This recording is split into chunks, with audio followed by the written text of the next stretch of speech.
আমাদের এই আউটডোর ঘড়িগুলো অ্যালকাবন দিয়ে তৈরি। অ্যালকাবন মূলত পাতলা এসএস স্টিল দিয়ে তৈরি। অ্যালকাবনের উপরে এবং নিচে স্টিলের পাতলা প্লেট দেওয়া থাকে, আর মাঝখানে আপনার এক ধরনের ওয়াটারপ্রুফ হিটপ্রুফ ফোম দেওয়া থাকে যাতে ঘড়ির লাইটগুলোকে আটকে রাখতে পারে।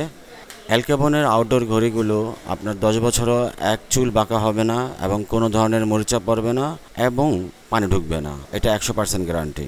অ্যালকাবন ছাড়া যদি আপনি কালো পিভিসি দিয়ে ঘড়ি বানিয়ে নেন তাহলে 7-8 মাস পরেই ঘড়ি বাঁকা হয়ে যাবে।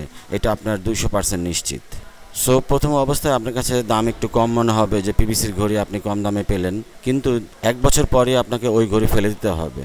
আমি অ্যালকাবনের প্লেট এবং পিভিসির প্লেট আপনাদেরকে দেখাচ্ছি, তাহলে আপনারা ভিউয়ার্স নিজেরাই বুঝতে পারবেন যে অ্যালকাবন কত মজবুত একটা জিনিস আর পিভিসি কী জিনিস।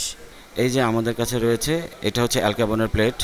এই যে উপরে এসএসের পাতলা শিটের প্রলেপ দেওয়া এবং নিচেও এটার প্রলেপ দেওয়া। এটা আপনি কোনোভাবে বাঁকা করতে পারবেন না মেশিন ছাড়া। এটা হচ্ছে পিভিসি। এই যে দেখেন, টিপ দিলে দেবে যায়, নরম। এটা দিয়ে যখন আপনি ঘড়ি বানাবেন, আপনি ধরে নেন যে 10 মাসের মাথায় আপনার ঘড়ি ধনুকের মতো বাঁকা হয়ে যাবে। আর এই অ্যালকাবনের ঘড়ি কখনোই আপনার বাঁকা হয় না। যেদিনকে বাঁকা হবে সেদিনকে পৃথিবীর সব কিছু তাপের কারণে পুড়ে যাবে, কেউ থাকবে না, পাথর সহকারে।